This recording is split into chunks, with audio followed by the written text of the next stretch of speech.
for those of us who don't know much about North Korea, tell us a little bit about the detail of living there. You wrote this extraordinary book, and in it you gave an insight into what it was like to live in North Korea and the daily grime, the daily difficulties. Yeah. Tell us a little bit about, for instance, you were separated into people's units and told when to clean, when to work, when to stop working. Tell us a little bit about that. So I was a very average person who was born in the country. My father was party member. And of course in my life, I never heard about companies like Google. And I didn't have this like 24 hours electricity. And I think my world in North Korea, just many things is so different from here. It's different planet. I went to school, obviously, like anybody who we born here. And my school subject is very different. I didn't like learn about Big Bang, the evolution or history, Napoleon. What I learned was about, like how to kill American bastards. Right, so like that's what they were known as. Americans weren't just Americans; they were they American are bastards. So like I was solving math problem, and they are like it says there are 4 American bastards, and you kill 2 of them. Then how many American bastards are left to kill? So I like 2 American bastards, and that was my education. You also had, didn't all North Koreans were given like 10 principles, like for maybe the West has 10 commandments, right? Which was all about loving the leader. So I think when it comes to North Korea, we try to understand as a country. I think that's why we just don't know what's going on inside. Why the people standing there and yelling that they want to die for the regime, but like they brainwash us since our birth. And they tell us that Kims are gods. I really thought like Kim Jong-un can read my mind. And I thought like if I think about bad things, he's gonna kill me because he can read my thoughts.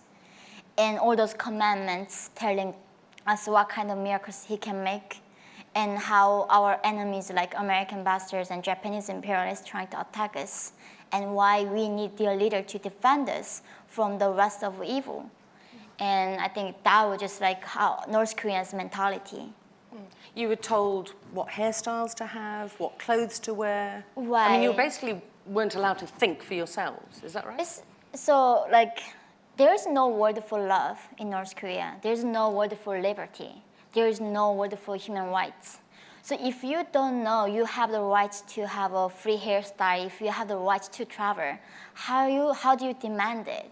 So simply just we don't know that human beings have rights and just what it means to be free. So you weren't allowed to have that hairstyle? No, not at all. What you and me is gonna be both in jail right now. Because you are wearing jeans right now, right? And you're wearing a I'm short heels dress. and the makeup, no way. Okay. So the thing that really struck me was that in Yeonmi's book, basically the first 6 chapters are all about being hungry, not having anything to eat, as well as the no electricity and how cold it is. So tell us, because that was what actually drove you to try and get out of North Korea, was the fact that you were just starving hungry. Right, so when I escaped, it's not like I searched on Google, like what's the outside of the world like. I didn't know what internet was. And I didn't know like how many countries in the world. I definitely didn't know what Africa was, Australia was. All I knew was like few countries in the world. And all this made me to think I have to get out was I could see the lights from China. And I thought like, why we don't have lights here? And that hunger was like, I just hope like if I can find food if I go to China. And I always say if I was born in America, I would become a lot taller and bigger. So that's why I'm very small. And you used to see people from China on the other side of the river who looked quite well fed and really well looked after and fat. Right. And they used to torment you. Yeah, so I had many, I lived in the separate locations. And when I was in the border area, the riverside, the opposite side of China, the kids like my age and yelling at me like, hey, are you hungry there? And I'm just like, shut up, you fat Chinese, you know. And that was my childhood. I was denying, I think, that my country was, I don't know, because I believed that our country was the best country on earth. But I was still hungry. And I don't know what kind of like mentality I had, and I could just believe what was out there and in front of me. So you and your mother decided to follow your sister, who'd already left, to try and get to China. And you had no idea whether she'd actually made it at all. No. She just disappeared, but you thought there's no option, basically. It's either try and go and find some food or die. Yeah. So tell us about this, because this is possibly one of the most upsetting times of your life, in a life that's seen a lot of emotional trauma. Yeah, I was not ready to talk about it for a long time. I mean, how come possibly a place can be worse than North Korea, right? It's unimaginable, but there was, apparently. My sister left to China to find food. She was 16 years old, and that was 2007, and I was 13 years old. My mother and I followed her, and we found a lady who told us they can send us to China, and we didn't even like question why they were trying to help us. And we climbed the mountain, we crossed the frozen river, and luckily we didn't get shot. We made it to China. But for North Korean defectors, our fate to be in China was being trafficked. So the first time you realized that things were going horribly wrong was when the trafficker, who you thought was just helping you escape to China, took your mother to one side. So I crossed that frozen river, and so I left that dark side, the darkest place, and I was in the light. But I was 13 years old, and in North Korea, it's not like the West. We have education about sex education. We just don't have that. Everything is a revolution history, right? And the man was just telling my mom that I want to sleep there. And I didn't even know what sex was that time. Because the trafficker wanted to rape you. Yeah. And your mother intervened. She was offering herself, and she was raped in front of my eyes. But that was not it. It's not like that. After that, they took us to the house, and they were telling us, if you want to stay in China, you have to be sold. I was literally thinking, what do you mean you sell people? I really thought we can sell chickens. But how do you sell each other as a human being? But they say, as we know that China had a one-child policy, and in the rural areas, men could not find wives, even right now. And these areas, North Korean women being needed as wives. So for us to stay in China, because we don't want to get arrested by the authorities, because if they catch us... They were using that as the threat, weren't right. they? Do this, or we'll hand you back over to Send the back North to Koreans. North Korea. So that's my mom. She was being sold to $65, and I was sold for over $200. And it's unimaginable. I'm as a sane person being here, but how much it costs for us having an iPhone? It doesn't cost, it costs more than $65. But that's the human lives that are being treated right now in China. And you had to sit there whilst basically men haggled over you. Yeah. They bartered about how much they'd actually pay for you. Right. And you talk about how that feeling of worthlessness stayed with you for an awful long time. I could not forgive this word. I could not forgive humanity for that.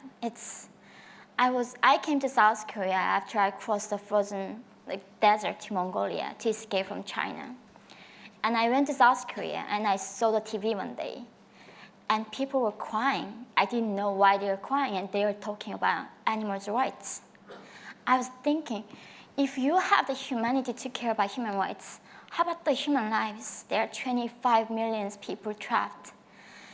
And I hear about human beings, we went to the moon, and now our goal is going to Mars.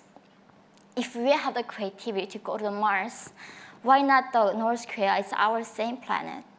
can't you just go there? These people are just, they don't even know they have rights to be alive and to be happy. And I think that moment I really totally just lost my faith in humanity.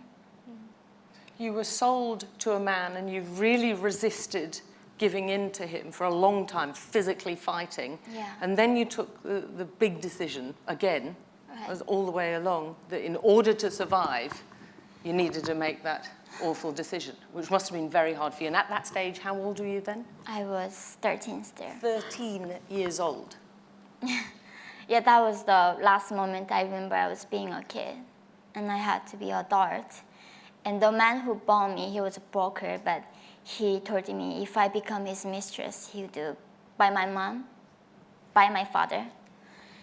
And I thought if I sacrifice myself, I can see my family again. And that's how I became mistress. You finally got back your mother Right. at that stage, anyway. And then My father.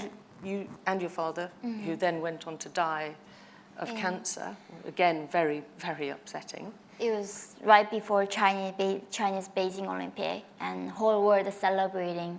It was a big event. But as a North Korean defector, I could not even call anybody, tell that my father died. And I had to bury his ashes in the middle of my mountain. And I was 14 years old at that time. And your mother was trapped in and you thought the best thing to get her a better future was to take another horrendous decision. And that was walking across the Gobi Desert to Mongolia from China. And then you sold your mother. No, that was in China, but yeah, I had to sell my mother because there was no way I could feed her in China. So in order to ensure that she lived, Right. you sold your mother. And you must have found that incredibly difficult in a whole raft of things that are Yes. horribly difficult. So like now people really ask me, so how do you you are not messed up possibly after all that? And I'm saying, I mean, what's the point of going all through that and you are being messed up, right? So I'm still grateful for what I went through. I would never regret what I went through. And I can say that if I have to born again and I have to choose again, I would do the exact same thing to be here today and have this voice. But I'm just lucky when I could have been killed many, many times before. But we know that there are 25 million people like me. They just don't know even what liberty means, what love means. Because you said one of the things that was really striking for me was that when you first ended up in South Korea and you were finally free, Right. you found it really difficult to actually make any decisions. When someone asked you what was your favorite color, you didn't know. I mean, I just didn't understand why it doesn't matter what I think, because nobody asked me when I was in nursery, what do you think? It never mattered what I thought. And suddenly I was in the world of what I thought really important. And I was refused to have my own thoughts. I never heard about word critical thinking. And I was just so used to what government was telling me, what to wear, what to eat, what to do. And suddenly I had to think for myself. And it was really long journey for me to understand what does it mean to be individual. Tell me though, because I'm sure everyone else here is thinking, how have you managed to get through this without hate and without bitterness and without sort of feeling overwhelmed by these awful sights and things that you've gone through? My family is still in that country right now, my relatives, and obviously Kim Jong-un hates me. So I really just couldn't forgive this world. How come world can be this way? Why we have technology to go to Mars, but we don't care if the people living there or not, right? But what I realized really was that it's not like we don't have humanity to care. You just didn't know what was happening. And the first thing, actually, I'm in New York right now. I'm going to Columbia University. And I tried not to talk about it. And when the people ask me, where are you from? I tell them, I'm from North Korea. And they like actually think I told them like I was from North Carolina. So nobody would like can imagine somebody from North Korea. And once they like believe what you from North Korea, and they just tell me, wow, you look just like me. And I tell them, yeah, I look just like you. The people who is in North Korea, they look just like you. They have same desires, they have same hopes, but they are just incredibly unlucky and born in that land. And they're just being oppressed just because of their birthplace. So I think I see that people just don't know. I don't think that's a bad thing. That's why I keep speaking up, and despite Kim Jong-un hates me, I have to let the world know there are people just like us living in there. Well, we applaud your bravery, and I don't think there can be many people in this room who haven't been moved by what a courageous young woman Yeonmi Park is. Can we give her a big hand?